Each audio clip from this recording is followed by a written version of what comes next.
warm welcome to all of you on the 8th Raisina dialogue. And the 8th Raisina dialogue, I would say, is dialogue. So let's keep the focus on the dialogue, that this is a platform which gives us an opportunity to have a conversation about subjects which may be dividing us, which may be causing conflict, and opinions which are part true, part correct. But when you see it as a whole, you need to bring the entire perspective to the table. And that's what dialogues usually are all about. When we look at the subject, lighthouse in the tempest, so, and with the question mark, that is there a tempest? And is there a lighthouse, or do we need a lighthouse? What is the situation? And certain conflicts, difficulties, problems which the mankind or humanity is facing today, are they new? I'm not quite sure. And are they the first ones or the last ones? I'm not really sure about it.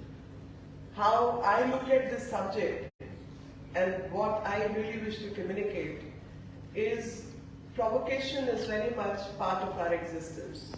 And I truly wish to provoke everybody present here and listening to me, their thought process.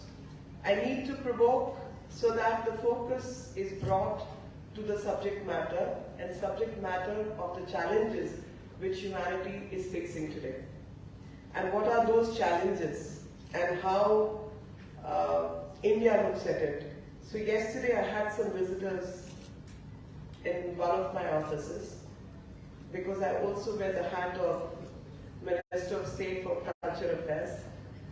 And the building I was sitting in houses some of the paintings and the crafts, and it's called National Gallery of Modern Art. And when I went on the checklist, the paintings which are housed in that particular building are 100, 200, 300 years old. So this is the timeline of 100, 200, 300 years old, which from Indian perspective is modern art. And that is the perspective, I guess, Indians bring to the table. Indians bring to the table the perspective that the timelines we are talking about, the issues we are thinking about, the challenges we are thinking about are ancient. And there's always a history to it. And the history of conflict is as old as the human evolution itself. And when we talk about civilizational value system, in spite of challenges, in spite of difficulties, how Indian philosophy has held us instead.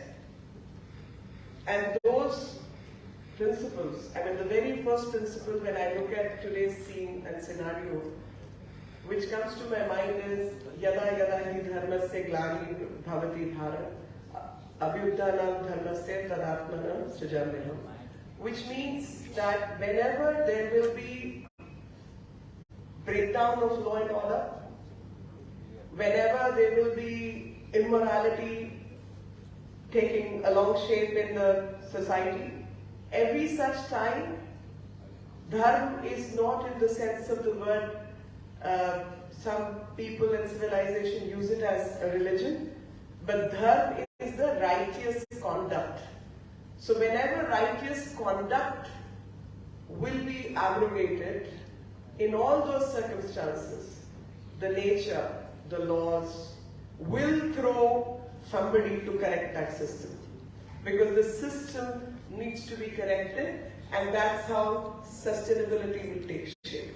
Sustainability of civilization, sustenance of human beings, and propagation of humanity itself. And that's what the first philosophical thought comes to my mind. And what do we see around? What we see around is basically the conflict, and we also see post-pandemic recovery. Now, the two situations have actually brought focus to our long-existing systems. The long-existing systems, were they able to handle the difficult part for which they were created? And what I find missing today, in true sense, is true multilateralism. Because multilateralism, post-World War II, was created to deal with two specific things. The first thing was that conflicts be averted. And conflicts be averted by preempting conflicts. And when you are preempting conflicts, you try and avert that there should be no conflict, there should be peace and prosperity around, because we all recognize the phases, the period of prosperity are definitely linked to peace.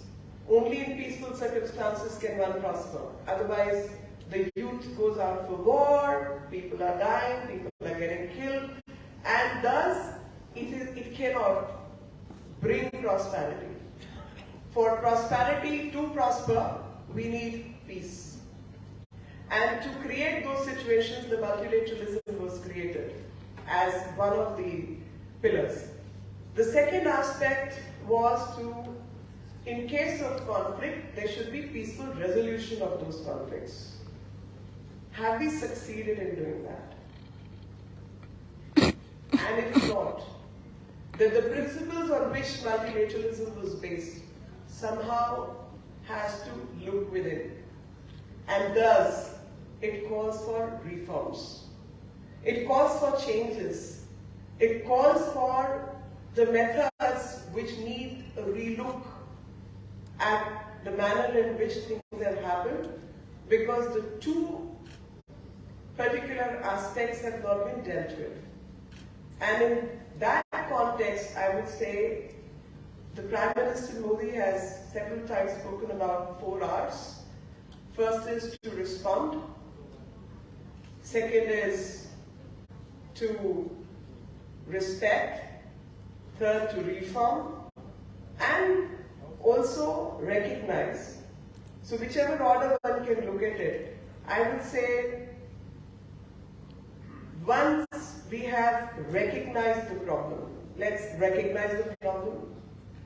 And post-recognition of the problem, let's put our heads together to redress that problem. And for redressing that problem, we may have to reform ourselves. And reforms cannot come by disrespect. For any reforms to happen, we have to learn to respect ideologies, we have to respect people, we have to respect nations. And India in its foreign policy very much observes this principle. Whenever we are dealing with other countries, other civilizations, other people, because we've been there once and we understand the pain. So we will go to the extent of being careful with the vocabulary. The world has been divided into global north, global south. But India's position has usually been the bridge between the global north and the south. And the north and the south, if I can be again very clear in my articulation, the global south has usually been a metaphor for less developed countries. It has been a metaphor for people who have been subjugated. It has been a metaphor for neo-imperialism. It has been a metaphor for exploitation and resource crunch. So while India is a country of the north, India is very much a country of the south. India is a country of the east, and India, by its democratic principles, open society, freedom of media, all these things, is very much a country of the west. And thus India is both physically, metaphorically, and symbolically rightly placed to act as a bridge between all uncertainties. And that spectacular job which falls on our shoulder, gives us a position of a lighthouse, simply because through the civilizational history, India has still existed. Not because there were these challenges, but in spite of challenges, we learned that there is a continuity of uncertainty. There is a continuity of war. There is a continuity of conflict. And there was never a time which is ultimate peace. There are multiple conflicts going on even in the world today while we are sitting in this room. Multiple conflicts, not just one, all over. So there is a continuity of the tempest, and through the tempest, you still need to find ways to achieve your goals, to move forward and act as a tempest. And thus, the two principles are: one, recognizing the continuity of conflict; two, finding resilience in the multiple conflicts. And that's what India stands for. And our civilizational value system acts as a lighthouse, and if we can throw light from our own experience, it will bring more peace and better understanding of humanity itself. And when we think of principles again, Ekat Manavvad is one principle on which our value system is based on. Ekat Manavvad defines that no one person, no one country, no one society can live by itself. A human being, if is a center of existence, is connected to the family, is connected to the society, is connected to the country, and countries are further connected to other countries. So whatever conflict happens in any one part of the globe is going to impact an individual who's far away at a distance. So this principle, if understood clearly, would result in better understanding that all conflicts, no matter what geographies are, impact us alike. And they work to the detriment of human existence. Every conflict in any part of the world. And thus, when individuals get impacted, those individuals impact societies, those individuals impact decision making, those individuals get to be where the conflict is coming from. So handling the thought process is essentially the part in which oneness of humanity needs to be recognized, that we are all universal beings, we are not isolated individuals, and thus globalization also means oneness of humanity. The second part, which very much is emphasized by our value system and present government, has taken all steps to satisfy this particular ethos or value, and that is the value of Antyodaya. Antyodaya means working for the last person in the last row. Let no one be left behind. And when I think of this principle, which our forefathers enunciated millions of years ago, thousands of years ago, Antyodaya means if you are one with the humanity, anybody's pain should be your pain. Everybody's pain has to be a common pain, and that common pain will impact everyone else and every individual. So let no one be left behind. When you progress, when you get ahead, when you move in life, you have to take everyone along. And thus, I come to my point of being voice for the voiceless. And that's what India has stood for. Global South Summit, which recently was conducted by the Prime Minister, the thought was this only, that while Global South has been a metaphor for less developed countries, that needs to change. And that needs to change if we are truly seeking global peace, if we are truly working for humanity at large, then we need to work on this principle that let no one be left behind. While Raisina dialogue is happening under the shadow of a tree, which is G20. G20 describes 20 such countries which represent 85% of the global GDP, 75% of the trade, global trade, and 60% of the world population. Now, this G20, by the strength of its weight, can alter and change things across the globe. And when we are making policies and when we are designing things, we also must understand that someone needs to voice for the voiceless. And that becomes imperative for the simple reason that the policies, disruption, supply chain management, inflation, food insecurity, defense, everything impacts the most vulnerable, the most. Others still have the strength to tide over those times, tide over those conflicts, tide over those challenges. But the most vulnerable, who have been handled by neo-imperialism, who have been handled by resource crunch, who have difficulty in managing their debt, they get impacted the most. And if we truly seek world peace, it cannot come unless these issues get to be addressed. So India acts like a bridge between the ones who have the voice and the ones who do not have or become the voice of the voiceless. I come to the third limb of my argument. And the third limb of my argument is about finding solutions. That when you have recognized the problem, you've decided to reform, you've decided to respect others, what action are you going to take? And in that context, the actions need to come by innovative thinking. And that innovative thinking, I will go back to the example of how in past 8 years, India has put its act together. Reaching out to the unreached, marginalized communities, yes, all across.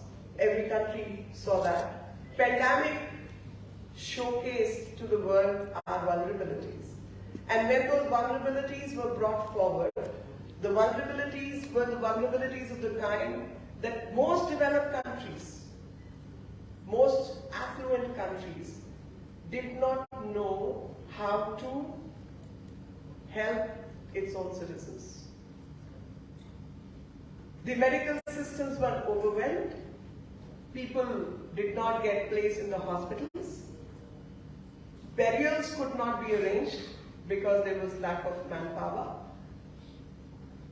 Everything was breaking at the tether's end. And I must say how India handled 1.3 billion people with resource crunch, vaccinated gave 2.2 billion doses of vaccination, built its own vaccine, and the vaccines were not there to mint money for, but vaccines were there for everyone. And once we recovered from our own grief, our own loss, our own people, we shared it with everyone. Didn't use it as an opportunity to make money. Did not exploit others, but help whoever needed it. Is that not an act of a lighthouse?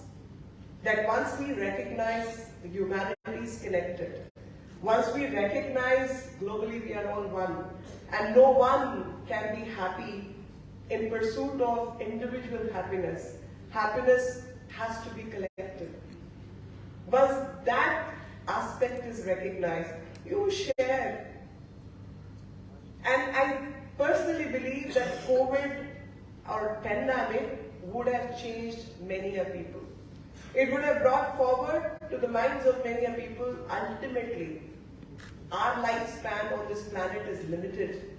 The values we sow are going to continue much, much, much after when we are not there.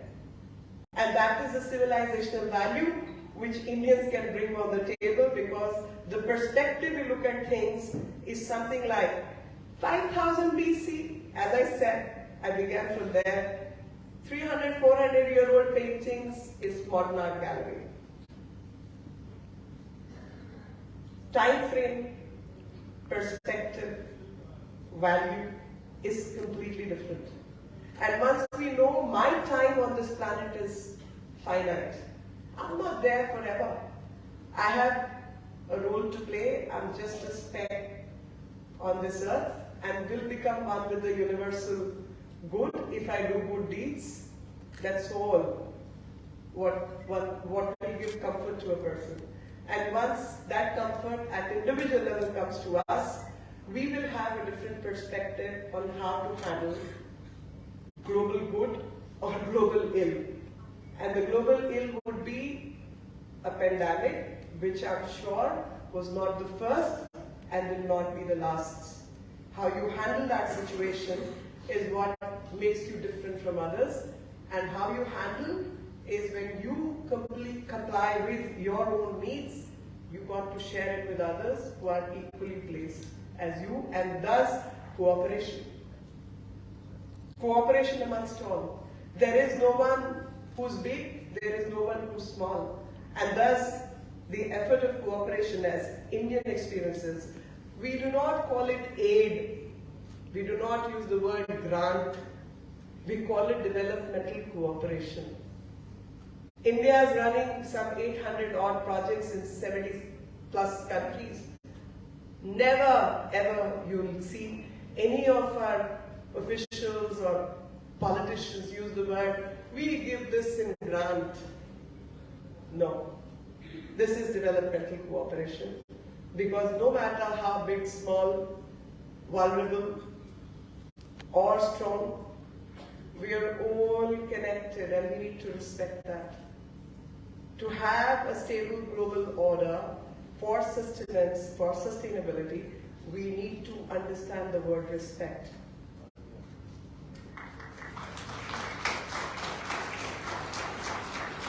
And this idea of respect will help us look at the perspective differently. So India has had many challenges. Population, which would be looked at as a challenge, but how India manages that. Green energy, what is India's outlook on that? And we are not people who simply talk and do completely the opposite. We are people who will put their money where the mouth is. So when we talk about green transitions, we do it. We act on it. When it comes to green energy transition, whether it's International Solar Alliance or managing our renewable energy or ethanol mixing or handling our waste, C&D management, green waste, we are working on it. And we never claim that, oh, we've achieved. No, we are working on it. We need everybody else's support. We have challenges. We work through our challenges and we find ways through those challenges. Inclusive India. I think that's a big example that how we have innovated and used technology to connect everyone. Reaching out to the unreached. The world faced the challenge of not knowing how to transfer money to the accounts they wanted to. They were very rich governments who wanted to give away to its citizens, but they did not know how. But India showed the way. We did it. 44. So when it comes to digital infrastructure, the digital infrastructure and innovation is what India used its power for and then brought the world together and is also showcasing to the world that technology can be used for betterment of humanity. I got the hint, my time's up. So I will conclude by simply one shlok, and which is oft repeated, even it's from Rigveda, which says, Sam gachatvam, sam vadatvam, samvo mananasi janatam, which means let's hold our hands together, walk together, speak together, and let our minds and heart be in harmony. So this Raisina dialogue has to be built that harmony of faith, harmony of mind, and harmony of the heart. With these words, thank you very much. Jai Hind.